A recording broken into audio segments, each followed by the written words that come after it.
Ça, c'est à lire, si ça vous intéresse. Oups, pardon. Bon, ça, c'est moi. Courte-lippe. Je vais essayer de parler en français parce que, en principe, je dois être capable. Je ne suis pas 100% sûr parce que ça fait au moins quelque chose comme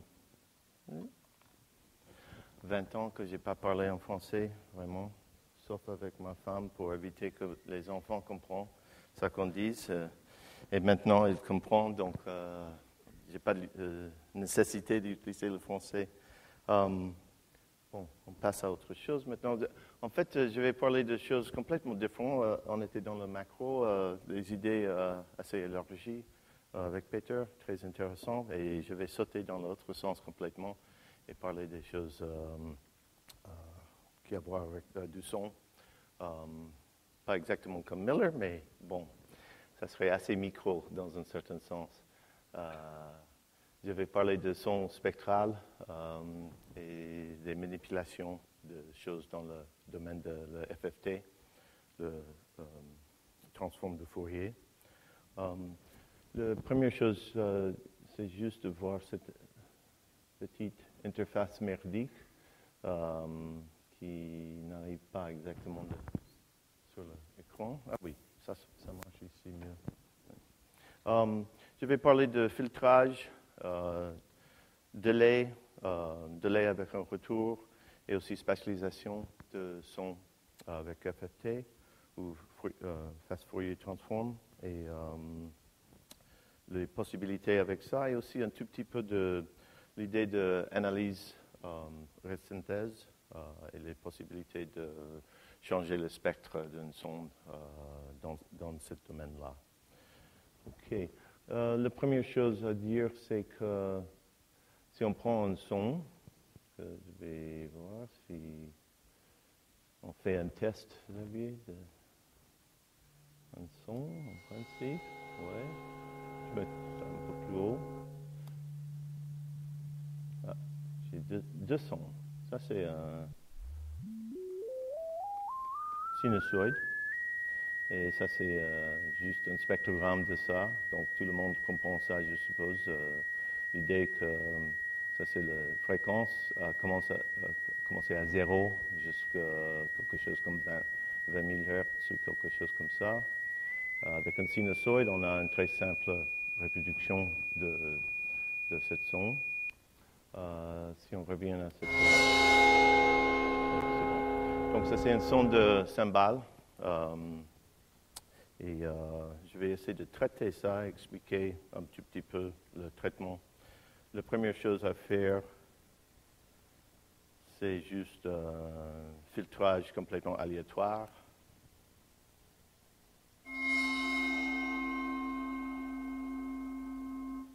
Et ça représente pour chaque bande d'un FFT le niveau de son plus ou moins. Donc, on peut imaginer ça comme quelque chose dans le... attendez, c'est dans le... J'oublie la taille de cette FFT, mais soit disons 1024 potards qui pour être bougés pour arriver à un son filtré. Et j'ai choisi bien sûr le son de cymbale parce que c'est un son assez riche avec un... si je faisais ça avec le sinusoïde, on n'arriverait pas à grand-chose, effectivement. Donc, des choix différents, complètement aléatoires de son. Et il y a aussi la possibilité de faire une sorte d'interpolation entre une de ces choix aléatoires et un autre. Donc, ça c'est une... Et maintenant, je vais le faire encore en même temps avec une interpolation.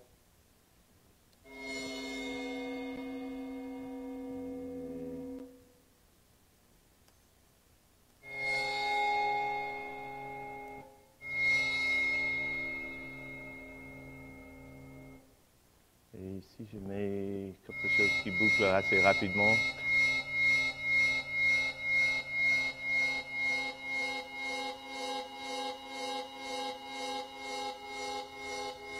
Donc, je fais simplement des interpolations à partir de 10 secondes qui changent de ces filtrages à un autre.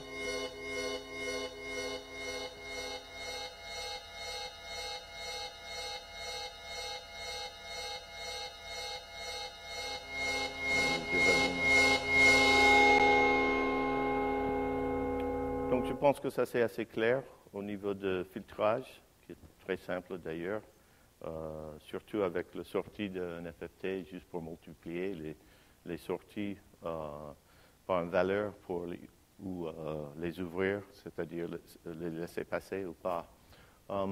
Bien sûr, c'est une interface où on peut dessiner un filtrage aussi. Si je veux faire, par exemple, un high pass. Quelqu'un a... Je vais high passer un peu moins, là. Voilà, OK. Ou low pass, par exemple. Ouais, OK. Et en fait, j'ai manqué un peu le début là du son. Voilà. Donc, c'était un cut-off et un high pass.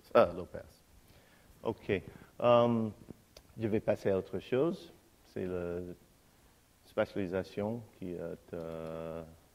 donc, je ne vais pas en ordre ici, de bas en haut, mais de haut en bas, mais je saute spatialisation, qui est un peu difficile de... il faut imaginer que si on partage le son dans 1024 tranches, on peut distribuer ça dans un espace comme on veut, soi-disant. Maintenant, je vais juste simplement distribuer un peu de droite à gauche. Une chose avec un son, d'un fichier de son comme ça, c'est qu'on a la possibilité de filtrer avant, c'est-à-dire changer le son pour éviter le problème de masking, parce que évidemment les partiels très aigus qui n'ont pas beaucoup d'amplitude vont être plus difficiles à entendre. Donc, avec une spatialisation assez compliquée de plusieurs haut-parleurs, on peut imaginer que les premières 10 partiels qui sont les plus forts, par exemple, donnent beaucoup de sons acoustiques, seraient les choses qu'on entend beaucoup plus facilement que les choses aiguës, etc. Donc l'idée de filtrage avant, c'est intéressant pour peut-être donner plus d'importance aux partiels qui sont masqués sinon. Mais bon, le filtrage est assez simple aussi, dans un certain sens, avec FFT.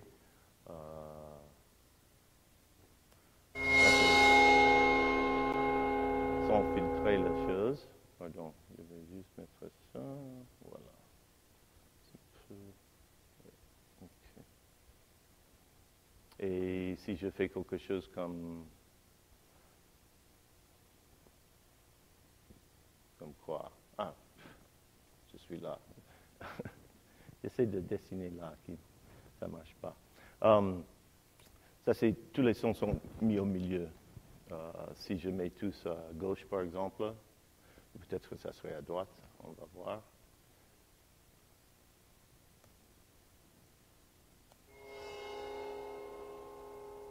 C'est de gauche pour quelqu'un et de droite pour quelqu'un d'autre. Ça dépend de quelle direction on fait. Et puis, le contraire serait... Et puis, bien sûr, on peut faire quelque chose... Maintenant, ça, c'est pas un low pass, mais ça, c'est l'idée de donner les sons les plus graves de cette son de cymbale, de les mettre dans un haut-parleur, mais les choses plus aiguës dans un autre haut-parleur. Est-ce que ça s'entend? Je ne sais pas. Oui, non. Même si on ne l'entend pas, c'est vrai que ça se passe parce que le spectrogramme de droite et gauche en bas ici, voilà, ça c'est la preuve, même si vous n'entendez rien vous-même. Est-ce qu'il y a quelque chose? On a peut-être au milieu. Ça, c'est une autre chose merveilleuse de spatialisation. Il faut être juste là pour l'entendre. Mais bon. Et bien sûr, on peut toujours faire quelque chose d'aléatoire. Donc, ça serait comme une sorte de stéréo spread de son.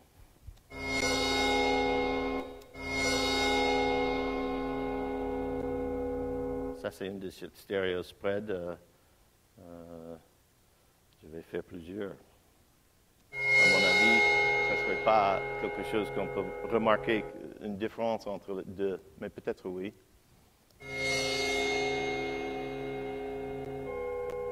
J'ai changé ça longtemps. Si je le change pendant que ça sonne, on peut entendre une différence, mais le fait que c'est aléatoire, c'est très difficile à dire.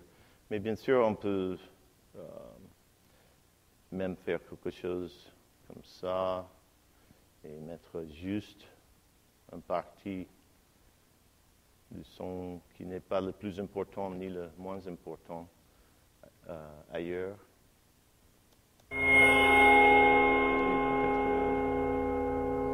Mais bon, la spatialisation est une chose, avec tous les moyens de le faire, c'est une chose difficile parce qu'il faut être dans le bon endroit, il faut éviter le masking, etc. Je vais passer maintenant à l'idée de délai spectral.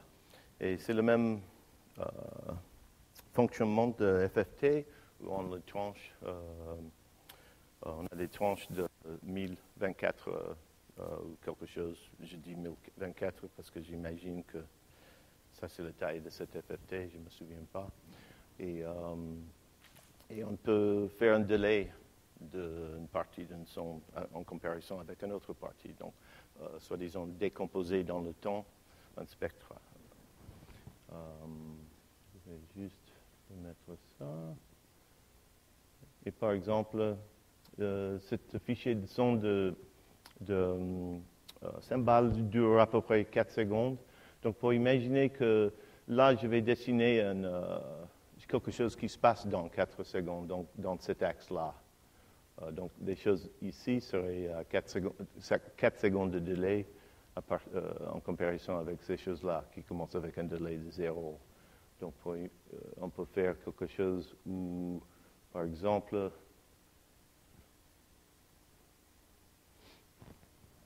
I know what's wrong. C'est l'interface humaine.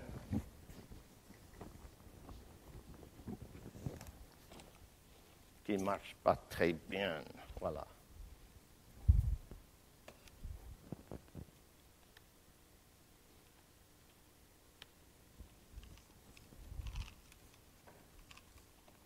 Ah oui, ça change. OK.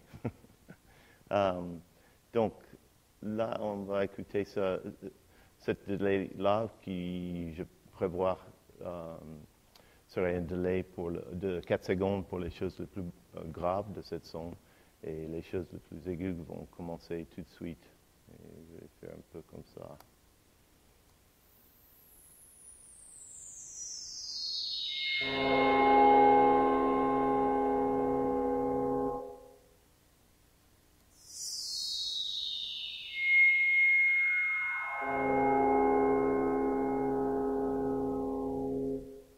C'est clair que les choses qui se passent. Je pense que tout le monde peut entendre ça. Et bien sûr, on peut faire le contraire.